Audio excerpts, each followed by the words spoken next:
What's going on, everyone? So welcome to the first video in my EE Fundamentals series. So this is basically a series where I go over some important concepts either from maybe like physics or anything I've kind of learned throughout my experience as an electrical engineer that I think is important to understand for whenever you go to start designing your own boards and designing your own circuits.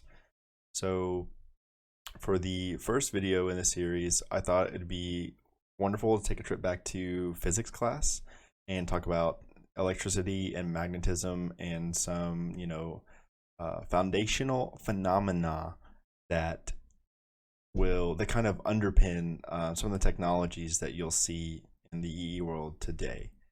Now, I want to preface this by saying, by no means is it required to be some type of, a part-time physicist if you want to be a good electrical engineer. In fact, the reason I'm making this is because I want to try to cut right through any of the noise or any of the anxiety you might feel when people start bringing up physical concepts and thinking you have to crack open your own like Gibson Hill or whatever mastering physics textbook you used back in the day and try to just cry through that for a couple of evenings in order to understand this stuff. So I'm gonna try to get right to the point and just hold your hand on this little tightrope, across the open cliff or wherever you take tightropes across, and just try to get you from point A to point B to where you have a good understanding of the physics that underpins, your designs. And that's all you need to know, right? You barely need to know that. I just think it's kind of useful to know. Because like always at the end of the day, I want to know like why stuff does what it does. So without further ado, let's just get right into it. So the first concept I want to talk about is current flowing through a wire and how it relates to magnetism, right? So as some of you guys may know, there's this wonderful experiment you can do where if you take an electric circuit, right, one that has, current flowing through it, and you take a compass and you go up and hold the compass up to the circuit, you'll actually see the needle move, right? And that is evidence and proof that a magnetic field is generated by, current that is flowing. And I even have these two diagrams here to show you, right? So this little arrow right here is to show the direction of current flow. And then these other arrows going in circles, concentric circles around the wire, are supposed to be the magnetic field lines. It's labeled right here in figure 2. I have a nice different diagram. That way, if you just kind of look at it differently, you can see it that way.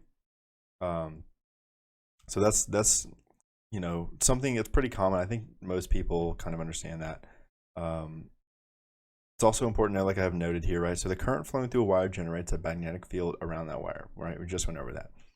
The strength of the magnetic field is proportional to the amount of current flowing through the wire. So here I have an equation I pulled off the internet. In fact, I'll even link some further reading sources that I used whenever I was doing some research for this video. There's some pretty nice graphs there. It's pretty simple, pretty straightforward stuff. Just if you're curious and want some further reading, it talks a little bit more about physics basically. So yeah, here's the equation, right? You have B equals whatever this is. I forgot which Greek letter this is. Doesn't matter. We don't care. N. This is supposed to be the letter N, I think. N or another Greek letter, though I don't know. All those a day. Then we have I, and we have 2 over 2 pi r. So the part of this equation I just want you to be familiar with, right, is B, which is the strength of the magnetic field measured in Teslas. You don't really have to know that it's measured in Teslas or anything. Honestly, it's just cool. I didn't know that. It's pretty nifty to know that, Teslas are actually a unit of measure. I didn't know that. N is the number of loops per unit length of wire. So we'll get into that later in a few minutes, and understand what the hell they mean by loops. But the key takeaway I would say from this is that understanding that as current increases, the strength of the magnetic field increases as well. So that's pretty much what I want you to take away from these diagrams, this little section right here, right? Okay, so the next thing I want to introduce to you, you guys might be familiar with them. They're a bit of a mystery to us still because, like no one even knows how magnets work. Magnets, what are they? They're a mystery. So there's these wonderful things, like I said, they're called inductors. Some genius somewhere, basically, they figured out that if you loop them in this helical fashion, something magical happens, and that something is that the magnetic strength of the magnetic field inside these loops is like increased significantly. Like if you go back to that equation where I talk about n is the number of loops per unit length of wire, that's what I'm talking. It's a multiple factor, right? So you loop-de-doop this thing a couple times, and you're in business. You're Walter White yeeting that laptop across the evidence room, trying to doing magnets. He's like, magnets, right? Another thing to note about these real quick is, so here I have some diagrams. So this one, there is in some equations you can look at for the magnetic field generated by the strength of the magnetic field generated by inductors. I don't think I have it on here. It's not that important. It's basically the same concept. In fact, I might actually have it, right? This is probably it. There is some other missing variable, I think, though, because right here in this picture, you see there's a piece of metal. It's iron, I think. You can actually insert different objects inside this coil, and it will affect the magnetic field in a certain way. Just note also that the thing inserted inside the coil could be air, right? That's definitely a thing. So just be aware of that. The air acts like this little iron core sometimes. So here we clearly have illustrated, right? You have the current flowing through here, and you see the magnetic field lines. You know the famous right-hand rule where you put, I don't know, you put your thumb in the direction that the current's flowing, and then your hand is supposed to indicate direction of the magnetic field lines. So it pretty much works. It's that simple. And also, I guess one thing that may or may not have been obvious to you is that the direction of the magnetic field lines means like it flows from south to north, right? Because I know when I was a kid, I was playing with magnets. I was like, it wasn't like an intuitive thing to think about field lines flowing from one direction to another, because you just thought, oh, you put it up here and it pulls things. You turn it around and it pushes things. Like, I guess so. So like I say, simply put, a coiled wire wrapped around some core, sometimes air. That's what an inductor is. It's coiled wire. By coiling the wire, we can significantly increase the strength of the magnetic field inside of the wire. That's another key takeaway, is that inside the wire, the magnetic field is increased significantly. Outside of the wire, basically nada. You got nothing out there. And I think this is because of just the field, the way the magnetic fields work, is they kind of cancel each other out on the outside. And it's sort of like, what's the term?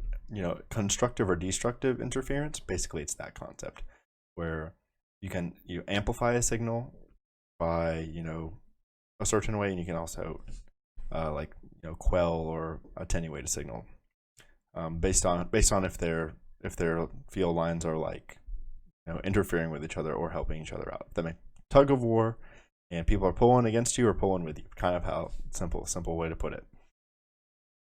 Another key property of the inductors I want to go over, and there are a lot of properties of inductors that I'm going to leave out today because we're mainly talking about the electromagnetic properties and the electromagnetism and some key applications of this phenomena. So just know that.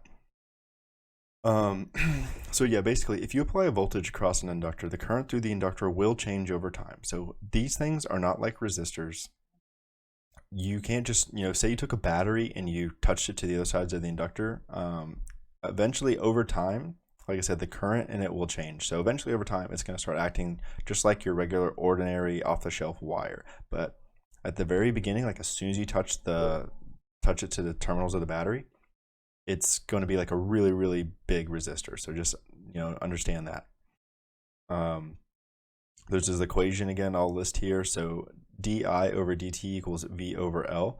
So basically, like I said, the change in current over time is proportional to the voltage over L, which is the inductance, and that's measured in henries.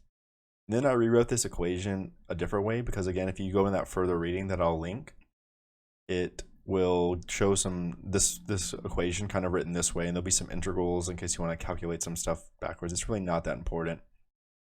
Basically, all I'm trying to illustrate here is, I even have it in this graph down here, is that this is like a linear relationship, right? So this tells you the slope. So you have di over dt. Remember that, it's wonderful, right? It's just like it's so simple. We're trying to calculate that of the slope of a linear line. You got di over here and you got dt right here, and boom, it's a straight line. And it's equal to just a number, right? V over L is a number. And you're just like,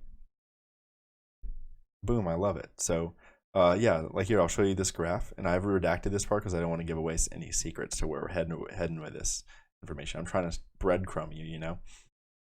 So say, like I said, this is Vmax. This is just, think of this as touching the battery to the inductor, right? Each side of the inductor is being touched to the terminals of the battery. Here we see the current increase over time. So that's the important takeaway from this inductor section, I would say. So now let's move on to the magnetic fields and induced voltage. So earlier, right, I talked about current through a wire and how we can call it induces or generates a magnetic field. So now we're going to talk about the other side of that coin, which is that a changing magnetic field will generate a voltage in a wire. The key here is that a changing magnetic field, right? Going back to that compass experiment, there's another experiment you can do where if you take, it has to be a pretty decently powerful magnet, or you got to be really strong at whipping your hands or moving those things back and forth somehow. But basically what you can do is, ideally, like theoretically, if you just took like say a diode or like an LED, like I said, or any type of like circuit, and just say it was literally just two like wires connected to each side, and it was just a loop and wire, and you'd ran a magnet, if you just waved a magnet over it really fast, it would cause current to flow in that wire, right? Like a wireless battery. Sort of think of it like that. It's like a wireless battery. So that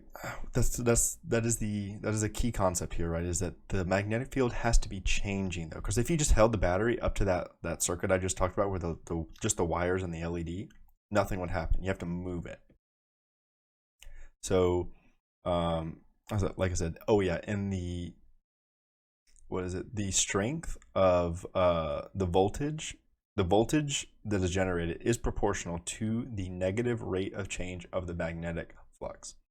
So there's a lot there to think about, and I'm sure you just got really pissed off because you're like, what the hell is magnetic flux? We've been talking about magnetic field lines all video, and now we're talking about flux, and that's a concept that sounds like we're talking about Back to the Future with flux capacitors, and it's annoying, okay? It pissed me off because, don't worry, I'll guide you through and I'll explain exactly what it is. So what is magnetic flux? What WTF is magnetic flux? Magnetic flux is, to put succinctly, is literally this little equation. See, inside these green parentheses, I have labeled flux. So recall back to that previous equation where I said B is the strength of the magnetic field. That's what B is. A is the changing area in the magnetic field. So the way you think about that is, okay, remember in the example we're talking about waving a magnet over that wire in the LED? Well, say you just put the magnet like on the table and you wave the wire. So instead of waving the magnet over the wire, we're waving the wire over the magnet. It's same shit, like different way of looking at it. I don't know. It's sort of, I don't know, it's a bit like, I don't know. I would say useless to phrase it that way, but just understanding that that's what it is. And I'll give us a different equation in a second where we actually don't even have to worry about half of these variables, right? This one talking about guiding you through. I'm like Moses. This is the Red Sea, and I'm parting it. Okay. So yeah, B is the strength of the magnetic field. Like I said, A is the changing area in the magnetic field. N is the number of turns per unit length. So I think I talked about that because they talk about that in this equation right here. Again, because there's the people, if you coil the wires, ends per unit length. I don't know if I have to explain that more. Like I said, the quantity B times A, that's what this means. And here is B times A. That is that quantity is referred to as magnetic flux. I don't know why they decided they need a new term for B times A, but maybe, I don't know, maybe it matters in physics, right? But we don't care that much about physics. The other thing I want to note about this equation is that, see this negative sign here, and I kind of note that ascribing a direction to voltage is a bit confusing without context, because I'll put it, this will explain even more how confusing it is that since voltage is already a differential measurement, like applying, providing directionality to something that is a differential measurement doesn't make much sense to me. And if that sentence didn't make sense to you, that's a perfect example of why putting a negative sign doesn't really make sense at all, because that's the best way I can explain it, except for these wonderful pictures I have drawn here. So let's kind of go to these. So basically what you need to understand is that if you just assume a direction is positive, then just know the opposite of that direction is negative is basically what I'm trying to say, right? So if this is a positive voltage, just no current's flowing this way, and then just take your circuit, and I want you to imagine that if the magnetic flux is doing its flux stuff, that just imagine the possibility of current flowing backwards in your circuit. That's a key thing to understand that could happen, and be like, well, how do we mitigate that, right? And we'll get into that later, but that's something you might have to mitigate, as if current tries to flow backwards in your circuit, because that could just mean that could be really bad. So that's kind of how I want to put that there. So here I have this question posed to you about, how do you think we induce voltages with electromagnetism? Like, how do you think I, as an electrical engineer, would go about doing this? And the answer to that is, remember that variable in that equation I just showed you up there, and I was like, flux, it's confusing. Don't worry, I'll show you a different one. Well, boom, here's the different one. You're like, okay, that's not that much different, but it is, okay? Because let's say we hold a constant, right? We're not waving stuff. We're electrical engineers. We're not designing circuits where you got to wave magnets around to make stuff happen, okay? That's not how we do it. The way we want to do stuff is by varying the strength of the magnetic field. Okay, what I'm talking about is, say you're trying to induce a voltage in a nearby circuit. We're not going to try to get another nearby circuit to start getting waved around if we wave this circuit over this circuit, then magic, then electrical engineering. No, it's okay. We're going to put these two circuits close to each other, and really, really close to each other, and we're going to change the strength of the magnetic field, and that's how we're going to induce the voltage. Okay, that's like the key thing I want to convey here, is that is the strategy that electrical engineering, the field of electrical engineering has adopted. Is we're just going to go with vary the strength of the magnetic field. Now, recall, this is the key synthesis moment. This is where we're synthesizing all of the different pieces of information that I've conveyed to you over this video. Recall back to the previous pages where we said that 1, the magnetic field generated by a current running through a wire is proportional to the amount of current. So if we increase the current, we are increasing that magnetic field, right? And if we increase the magnetic field, something happens with the voltage, right? It either goes up or it goes down. So the second thing, the current flowing through an inductor naturally changes over time, right? This is a natural property of inductors. The current through an inductor naturally changes over time. And so basically we have a naturally fluctuating electromagnet. Right? We have a naturally fluctuating magnetic field at our disposal. We just go pick it up, but literally coiling some wires together, we can naturally fluctuate a magnetic field it is at our whim. Okay, we can do whatever we want with this magnetic field. Okay, just because of the way it is, and so that means we can induce a voltage with electromagnetism very, very easily. Okay, that's like the key. Well, the easily part isn't the important part. The fact that we can do that is what is amazing. Okay, we can use electromagnetism to we can use electricity to generate a magnetic field, and we can use electricity to change that magnetic field very easily because of the properties of physics. And then that changing magnetic field will in turn induce a voltage for us somewhere else that maybe we want to do that. Okay. That's like the whole bag of tricks right there. That's the end game. That's what this is all for. That's why we're here. Let me scroll up so you can see. Yeah. So that's pretty much what I want to illustrate to you guys. So hopefully this makes sense to you. Because this is like the key fundamental concept of electrical engineering, and this underpins a wonderful technology known as a flyback converter. And boy, am I excited to teach you about those. So we can get into some more mechanisms of flyback converters and stuff in later videos and stuff. But this one, I call this EE fundamentals. Understanding these facts about electromagnetism is the foundation for the design of a flyback converter. So I don't know. I'm excited about it. I hope you're excited about it. So leave a comment down below if you have any idea of how I can improve these videos. Any like projects you want me to do or anything. I can literally do pretty much anything in consumer electronics. Thank you so much for watching. I really appreciate it. If you made it this far, maybe like and subscribe, dislike, I don't know, whatever you want to do. But thanks.